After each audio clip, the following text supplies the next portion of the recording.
Fort Lauderdale Naval Air Station, Florida. December 5, 1945. The war was over, but the war machines were still humming. 5 heavy Avenger torpedo bombers, a training mission known as Flight 19, lined up on the tarmac. Routine flight.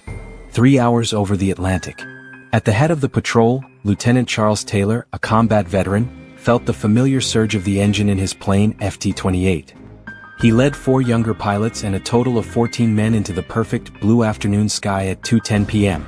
They flew east toward the Hen and Chickens shoals, where the water was a dazzling, shallow turquoise.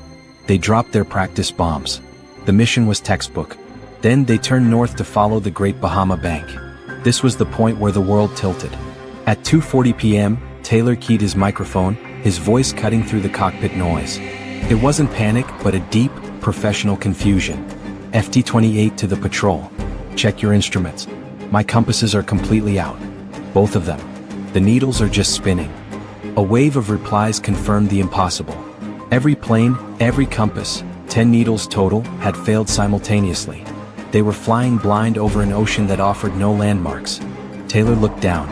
They should have been over the luminous, shallow green of the shoals. Instead, he saw deep, featureless sapphire blue. Black water. They were miles off course, somewhere they shouldn't be. "We've got a serious problem," Taylor announced, trying to project calm. "We must have strayed east. We are turning due west." A straight shot home to the mainland. But the straight shot led nowhere. 30 minutes passed. The sun began to descend toward the water. Below them, nothing but endless waves. 3:45 p.m. The Fort Lauderdale tower picked up the first distress signal. The voice was Taylor's, strained and laced with static. "Can't tell where we are. Everything is wrong. The water looks different than it should. We are completely lost." The tower operator, Lieutenant Robert Cox, tried to guide them. "Fort Lauderdale to Flight 19. Turn west. Any heading west will bring you to the coast." Taylor's reply was intercepted, full of disorientation. "We are heading west. But we can't see anything. I repeat, the compasses are out. I don't know if we're in the Keys or over the Gulf. Everything is strange." The pilots began talking over one another, the sound of fear creeping into the transmissions. The younger voices were urgent, desperate. "We're going to run out of fuel. We need to know where we are. Sir, please, we are going to run out of fuel." Taylor made the fatal mistake. Believing he was over the Gulf of Mexico, he ordered a radical change of course. "We are turning north," he commanded. North should hit the mainland eventually. Cox, listening in the tower, felt a cold dread. If they were over the Atlantic, which he was certain they were, turning north meant flying parallel to the coast, guaranteeing they would run out of fuel over the deepest, most remote part of the sea. The clock was ticking down. They had 90 minutes of fuel remaining, maybe less. 5:30 p.m. Twilight. The Navy scrambled a massive PBM Mariner seaplane, a rescue craft known as PBM-5 Buno 59225, with a crew of 13 to find them before nightfall. 5:50 p.m. The final, horrifying transmission. Taylor's voice was weak, barely audible over a crushing wall of static. "We are changing course again. We're following the other planes. We think we're about to..." Then the final sound. A noise that wasn't human or mechanical, but something else entirely. A sudden, piercing whoosh of white noise, a sound described by operators as an electric shriek, that seemed to swallow the signal whole. Silence. Flight 19, 5 planes, 14 men, vanished instantly from the radio waves. 7:04 p.m. The second disaster. As the world searched for the 5 lost Avengers, a massive oil tanker sailing off the coast near New Smyrna Beach reported a catastrophic event. A sudden, brilliant orange flash on the horizon. A momentary explosion of light and flame that towered over the dark ocean, followed by smoke and the unmistakable smell of burning fuel. The Mariner seaplane, PBM-5 Buno 59225, the rescue mission carrying 13 men, had itself vanished.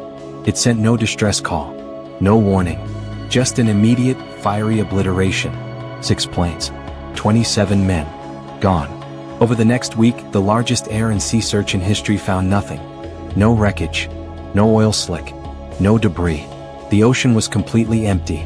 The official Navy investigation struggled to explain the collective instrument failure, the inexplicable disorientation of an experienced pilot, and the complete absence of wreckage. They had to settle on an explanation that was as chilling as it was frustrating. The final verdict, printed in cold ink, causes unknown. The only evidence left behind was the sound of the final transmission, a terrifying sign-off from the edge of the known world. This was the beginning. The terror of Flight 19 was the moment the world first learned the name of the most feared spot on the map: the Bermuda Triangle. The world had barely digested the loss of Flight 19 when the Bermuda Triangle claimed its next victims. Not reckless military novices, but the shining symbols of post-war civilian flight. The Avro Tudor 4 aircraft were the jewels of British South American Airways, BSAA. Elegant, powerful, and utterly reliable, they represented freedom, speed, and a return to glamour. January 30, 1948. Santa Maria, Azores. It was late evening and the sky was a sheet of inky blackness. Captain David Grimsby, a 27-year-old veteran pilot with thousands of hours logged, ran through his pre-flight checks. He was commanding the Star Tiger, a pressurized Tudor 4 carrying 25 passengers and a crew of 6. Among the passengers was Arthur Conan Doyle's daughter, Dame Jean Conan Doyle, heading home after a holiday. They were flying the long 3,000-mile leg from the Azores to Bermuda. Grimsby's co-pilot, Captain Cyril Elliott, was tapping the barometer, a small frown creasing his face. "Weather report is messy, Dave. Scattered squalls, maybe some high-altitude turbulence." "We'll fly above it, Cyril," Grimsby replied confidently, zipping his heavy flight jacket. "She's a Tudor. She'll eat the chop for breakfast." 1:30 a.m., January 31st. The Star Tiger lifted off into the humid night. For the next 10 hours, the flight was routine. The passengers slept, the crew maintained constant radio contact. They logged their positions religiously, reporting a smooth passage at 20,000 feet. 3:15 a.m. Last confirmed location. Grimsby radioed the Bermuda Air Traffic Control ATC, known as Kinley Field. His voice was casual, professional. "Kinley Field, this is Star Tiger. Position check. We estimate our arrival at Bermuda at 5 a.m. local time. Everything is A-OK. Just hitting some strong headwinds." Kinley Field acknowledged the message. The Star Tiger was just over 400 miles northeast of Bermuda. They were entering the final, crucial phase of the journey. The problem wasn't what they heard. It was what they didn't hear. 10 minutes later, Kinley Field tried to contact the Star Tiger to confirm a revised landing approach. No answer. They tried again. And again. Static. Silence. The Star Tiger, with 31 people aboard, had vanished between one clear radio check and the next attempted contact just 10 minutes later. No distress call. No engine trouble reported. No fragmented, panicked transmission like Flight 19. Just a sudden, total void. An immediate search was launched. Ships, planes, and radar systems combed the suspected ditching site. The search expanded to hundreds of miles. Just like Flight 19, they found nothing. No debris, no oil slick, no life rafts. The Star Tiger had evaporated. The British Ministry of Civil Aviation convened a formal inquiry. Lord Brabazon, a respected aviation figure, noted the most terrifying detail. The fate of Star Tiger must remain an unsolved mystery. It is a mystery that has never been satisfactorily cleared up. It seems to me, and I speak with authority, that we have to face the fact that whatever happened so quickly that there was no time to send out a distress message. The Star Tiger was officially lost, and the legend of the Triangle was cemented. 17 months later, a terrifying echo. January 17, 1949. Kinley Field, Bermuda. Captain John McPhee, commanding the Star Tiger's identical sister ship, the Star Ariel, shook hands with the relief pilot. McPhee was heading for Kingston, Jamaica, after a successful night flight from London. The Star Ariel carried 13 passengers and a crew of 20 people in all. The weather was perfect. Visibility, unlimited. "Beautiful morning for a flight, Skipper," the tower operator remarked over the radio. McPhee's voice was warm and easy. "Couldn't ask for better, Kinley. Smooth as glass." 9:41 a.m. The final transmission. About 380 miles southeast of Bermuda, cruising at 18,000 feet, Captain McPhee radioed his routine position report. "Kinley, this is Star Ariel. Position check good. Estimating arrival in Jamaica at 1:20 p.m. Switching to Kingston Control now. Have a good day." This was the last time the Star Ariel was ever heard from. Kingston Control waited. They called the Star Ariel.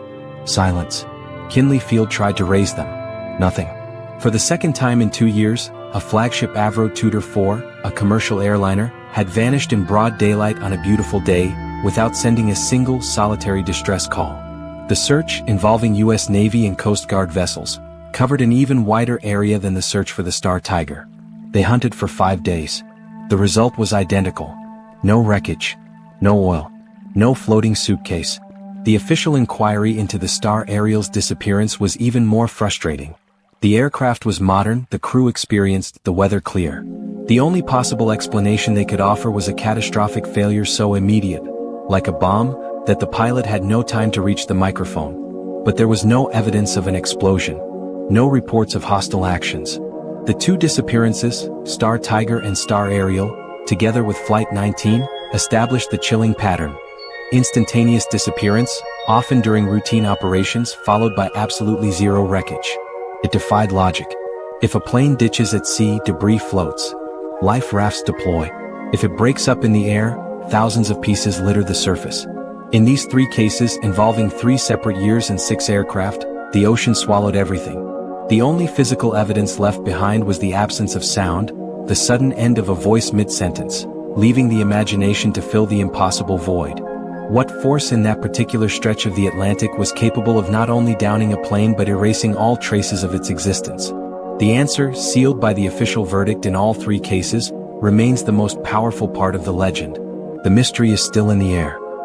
But the questions don't end here. What if the answer isn't equipment failure, but something far more impossible? Something about the geography itself? We've seen the terror. Now we dive into the theories. From the scientific anomalies that twist compasses and time, to the chilling whispers of alien intervention and lost civilizations beneath the waves. If you want to unravel the deepest secrets of the Bermuda Triangle, and vote on what you think really happened to Flight 19 and the Star Ariel, hit that subscribe button and turn on notifications. Drop a comment below right now and tell me, was it weather, technology, or something totally unknown?